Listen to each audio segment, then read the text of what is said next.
नमस्कार, WH news में आपका स्वागत। मैं विजय खौसे। आज WH न्यूज़ की टीम ट्रांसपोर्टर के ऑफिस में पहुंची है, जहां की उनकी समस्या जो है पूरे देश भर में चल रही है। देश को चलाने के लिए किसानों की अहम भूमिका होती है, जो कि किसानों की फसल निकलती है और किसानों की उपज की जो फसल जो है वो मंडी में पहुंचाने का काम जो करते हैं, ये हमारे ट्रांसपोर्टर भाई करते हैं। जब ट्रांसपोर्ट भाई ने जो मंडी में फसल पहुंचाने का काम ही नहीं किया तो देश को भी भूखा मरने की नौबत आ सकती है। तो हमारे साथ में सबसे पहले में अभी इन्होंने जो एक मुहिम चलाई है, अभी आपकी जिसका माल उसका माल, ये मुहिम भी चलाई है, तो इसके बारे में हम पूछते हैं। हमारे साथ में है राकेश जी अग्रवाल है, ट्रांसपोर्टर जो है, उनको हम पूछते हैं कि क्या हालात है अभी। अग्रवाल जी, WH न्यूज़ में आपका स्वागत है। हमें बताइए, जो आप जो मुहिम चलाई है जिसका माल उसका हमाल, तो इसके बारे में हमारे चैनल पे क्या बताएंगे? सबसे पहले सभी को नमस्कार। एक्चुअली क्या था कि पिछले काफ़ी समय से शुरू में क्या था कि कोई भी ट्रक ड्राइवर अपनी खुशी से 10, 20, 50 रुपये लेबर को दिया करता चाय पानी के लिए। एक आपसी भाईचारा, उनका प्रेम प्यार होता था। लेकिन धीरे धीरे बुकिंग करने वाले व्यापारियों ने, बुकिंग करने वाले ट्रांसपोर्टर्स ने, या जो बड़ी बड़ी इंडस्ट्रीज़ हैं, उन्होंने अपने नियम कायदे ऐसे कानून लगा दिए कि जो ट्रक वाले का जो एक भाड़ा होता है, जो फिक्स भाड़ा होता है, उसमें से कई तरह की कटौतियाँ, डाले के नाम से, मुंशियाने के नाम से, हमाली के नाम से, या डिस्काउंट के नाम से, ऐसे ऐसे उन्होंने कटौती करनी शुरू कर दी। और उनको उन्होंने अपनी तरफ से कानून बना दिया, कंपलसरी कर दिया। जबकि हालात ये हैं कि आज 100 रुपये के आसपास डीजल जा चुका है। ट्रक वालों की हालत बद से बदतर हो चुकी है, किसानों से भी बदतर हो चुकी है। तो ऐसी परिस्थिति में 15 जुलाई 2021 से पूरे इंडिया में जिसका माल उसका हमाल मुहिम की शुरुआत की गई है, जो काफ़ी अच्छा जिसको रिस्पॉन्स मिल रहा है सभी राज्यों में। क्योंकि हमारा मानना ऐसा है कि हमाल जो है, हम भी हमाल ही हैं, एक ट्रक वाला भी हमाल ही है। हमाल अपने कंधे पर माल ढोता है और हम माल को 1000-1500 किलोमीटर दूर से खींच के लेके आते हैं। तो किसी तरह की जो ये अवैध वसूलियाँ, जो ये मैंने जैसे पहले आपको बताया कि डाला, मुंशियाना, काटा, हमाली, वो कोई लायबिलिटी नहीं है ट्रक वाले की देने की। लेकिन धीरे धीरे उसको एक गलत प्रैक्टिस बना के ट्रक वालों का शोषण किया जाने लगा, जिसके चलते मजबूरी में कि जब बिल्कुल भूखे मरने की नौबत आ गई, तो इस देश के सभी ट्रांसपोर्ट संगठन, चाहे वो राजनीतिक हो चाहे गैर राजनीतिक हो, सभी ने मिलकर ट्रक वालों के हित में ये डिसीजन लिया कि अब इस तरह की किसी भी तरह की अवैध वसूली ट्रक वाला नहीं देगा। क्योंकि ऑलरेडी आपको मालूम ही है कि कई सालों से जो प्रिंट मीडिया, इलेक्ट्रॉनिक मीडिया में दिखाया जा रहा है कि ट्रक वालों का तो रोड पर भी शोषण हो रहा है। बिल्कुल सही बात है। RTO हो, पुलिस हो, ट्रैफिक हो। तो मैं सिर्फ इसी विषय पर अपने विचार रखूंगा। तो क्या इस बारे में सरकार से कोई शिकायत? देखिए, शिकायत तो सरकार का कैसा है, ये जो जिसका माल हमाल, अगर आप मुहिम की बात कर रहे हैं, इसमें सरकार का कोई विषय नहीं है। ये सब जितनी अवैध वसूली कर रहे हैं, जो लोग, जो व्यापारी कर रहे हैं, नहीं, जो अवैध वसूली जो कर रहे हैं, इसमें से गवर्नमेंट के भी लोग होंगे ना? नहीं, इस अवैध वसूली, जो मैं जिसका माल उसका हमाल की अगर बात करूं, वो एक दूसरा विषय हो गया। जो खाकी की आड़ में जो वसूली चल रही है, वो एक अलग विषय हो गया। मैं अगर इसकी बात करूं, जिसका माल उसका हमाल की, तो ये खुद के नियम कायदे बना के व्यापारियों ने, बुकिंग ट्रांसपोर्टर्स ने, ये जो, मैं सभी की बात नहीं कर रहा, बट काफी लोग ऐसे हैं जिन्होंने इस अवैध वसूली को मनमाने ढंग से लागू कर रखा है। और उसके खिलाफ इसमें पूरे इंडिया में जो 15 जुलाई से मुहिम चल रही है, उसमें नागपुर के सभी ट्रांसपोर्ट व्यवसायी, सभी यूनियन के जो भी जितने मेंबर्स हैं, वो उसका सबका ट्रक वालों को जोर शोर से साथ दे रहे हैं। हमने जो हमारे माननीय CP साहब हैं, या जो भी हमारे कंसर्न ऑफिसर्स हैं, उनको भी हमने निवेदन दिया है कि अगर इस तरह की कोई अवैध वसूली करता है, अभी तक जिससे भी हमारा पाला पड़ा है कोई अवैध वसूली करने वाले से, अगर हमने उसको समझाया हमारे तरीके से, या कानून का डर अगर हमने उसको दिखाया है, तो अभी तक ऐसा कोई विषय आज तक अभी नागपुर में नहीं हुआ है। बट इन फ्यूचर हम आपके माध्यम से सभी ट्रक वालों से यही आग्रह करना चाहेंगे कि ये लड़ाई एक ट्रक वाले के लिए लड़ रहे हैं, कभी भी घबराने की जरूरत नहीं है। अगर उनको कभी भी कहीं भी कोई इस तरह की अवैध वसूली करता है, डाला, काटा, मुंशियाना के नाम से किसी भी तरह की, तो वो बेझिझक 100 नंबर पे कॉल करें, या नज़दीक के जो उनके ट्रांसपोर्ट संगठनों के पदाधिकारी है उनसे संपर्क करें। हम उनकी पूरी सहायता करेंगे। बिल्कुल पूरी सहायता करेंगे। तो हमारे साथ और भी है, हमारे साथ मिश्रा जी है। तो मिश्रा जी, आप बताइए कि रोड पर अवैध वसूली के बारे में आप क्या बताएंगे? जो अवैध वसूली होती है, तो किस किस से अवैध वसूली होती है, थोड़ा बताइए। आज आपको तो सही प्रकार से पता है कि हम बहुत 4 साल से हम और जर्नैल सिंह जी ने बहुत सभी साथियों ने संघर्ष कर रहे हैं इस विषय पे। हम तो मुख्यमंत्री से लेकर, राज्यों के मुख्यमंत्रियों से लेकर और केंद्रीय परिवहन मंत्री तक हमने निवेदन दे चुका हूँ, लेटर दे चुका हूँ, मौखिक रूप से बात भी कर चुका हूँ। आज ये जिस तरह से अवैध वसूली कर रहे हैं खुलेआम सड़कों पे, जिसको कानून को रखवाले हम बोलते हैं, उनको सरकार डंडा दिया है, वर्दी दिया है, सब कुछ दिया है कि आप किसी की, आप एमपी थाने में जाइए, लिखा है देशभक्त जनसेवा, आप जनसेवा करिए, आपको सरकार उस चीज़ का पैसा दे रही है। लेकिन वो हमारे को एक गुलामी के जंजीरों में जकड़ दिए हैं और वैसे ऐसे नियम कायदे कानून बना दिए हैं कि गाड़ी वाला के साथ में एक ही चीज़ बोली जाती है कि सरकारी काम में वादा। सरकारी काम में जब वादा आता है तो हमारे यहाँ पर केसेस लगती है, लेकिन वो आदमी जो अंधा कानून कर रहा है, भ्रष्टाचार लिप्त अधिकारी है, पैसे ले रहा है, उसके लिए सरकार ने क्या कानून बनाया? बराबर है, उसके खिलाफ भी आवाज़ उठना चाहिए, आवाज़ उठना चाहिए।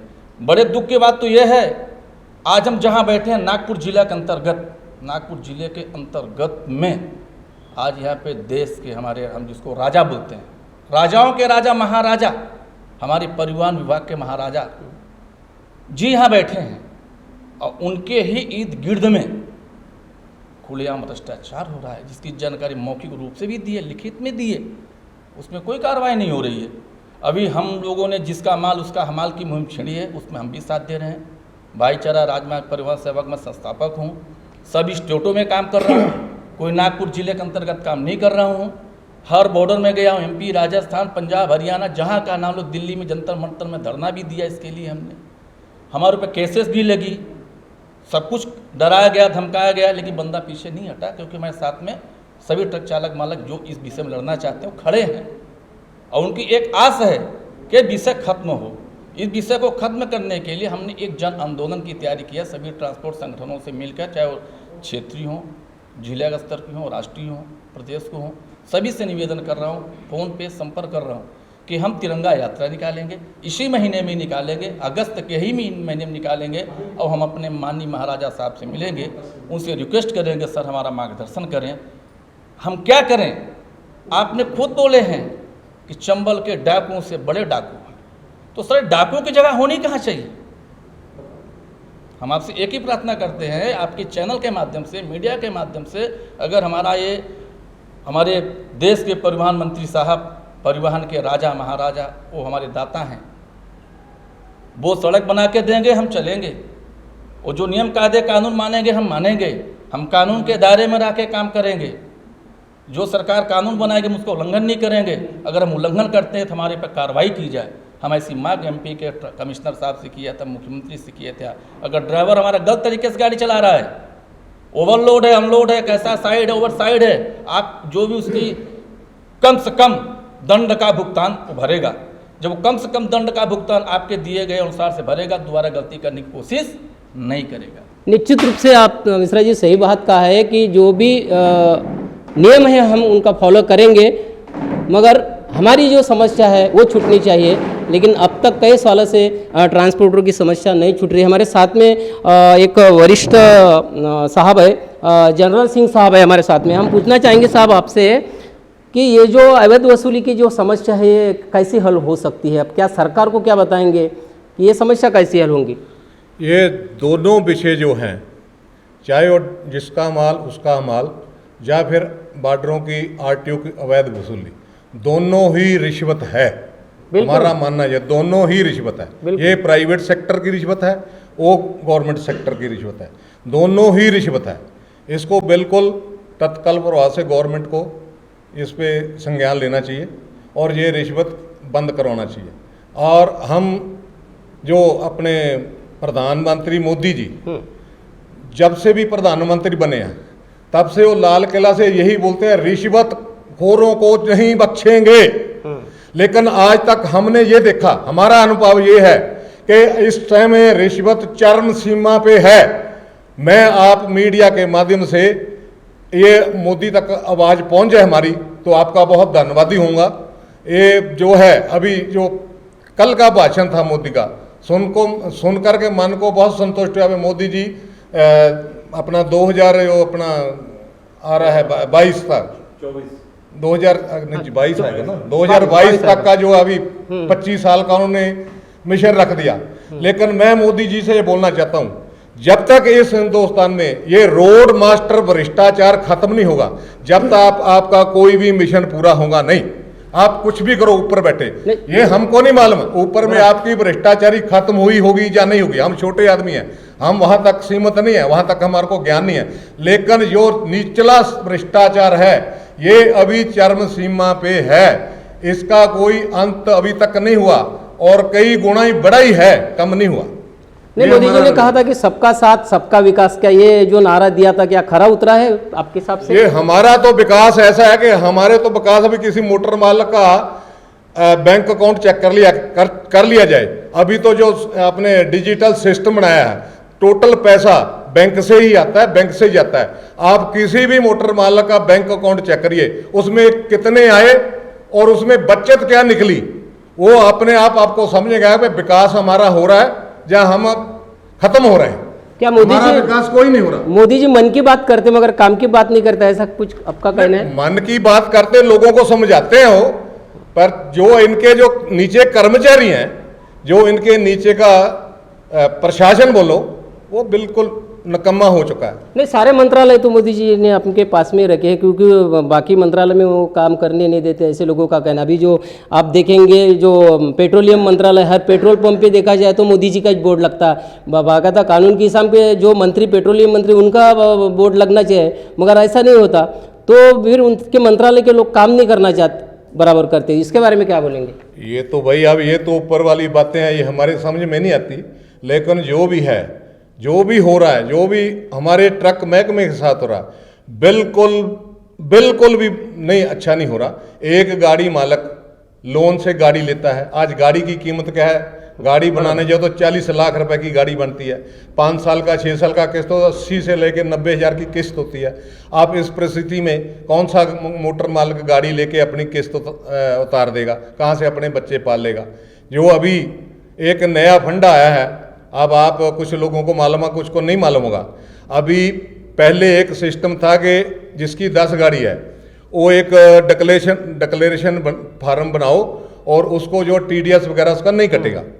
अब उसमें हुआ क्या, लोगों ने डिक्लेरेशन फार्म बनाए, TDS नहीं कटा, ठीक है। कुछ कंपनी, कुछ बड़े ट्रांसपोर्टर, कुछ बड़ी कंपनियां वो डिक्लेरेशन फार्म इतने संभालने ना संभालने के चक्कर में उन्होंने 1% TDS काट के बढ़ा देना शुरू कर दिया। जो 1% TDS कटता है वो उस मोटर मालिक के पैन कार्ड पे TDS एंट्री हो जाती है। अब हुआ क्या कि गवर्नमेंट के पास ऐसे मोटर मालिक हैं जिनके पास अपने बाल बच्चों को फीस भरने के लिए, उनको कपड़ा लेने के लिए तो पैसे बचते नहीं, तो वो रिटर्न भरेगा कैसे? किस बात की रिटर्न भरेगा? गवर्नमेंट ने 5 लाख तक टैक्स फ्री कर रखा है। किसी मोटर मालिक को 5 लाख बचेगा ही तो ही टैक्स भरेगा ना, तो ही रिटर्न भरेगा ना। अभी फंडा ये आ गया है, गवर्नमेंट के पास वो 1% का जो है वो गवर्नमेंट का पैसे का मार लग गया। गवर्नमेंट को ये दिख रहा है कि पता नहीं ये ट्रक वालों को कितनी की कमाई है, कितना का धन इनके पास है, जो ये फंड नहीं ले रहे। उसका कारण जब उसके पास रिटर्न भरने वाले को 2000 रुपये देने के लिए पैसे नहीं है, इसलिए रिफंड नहीं ले रहा हो।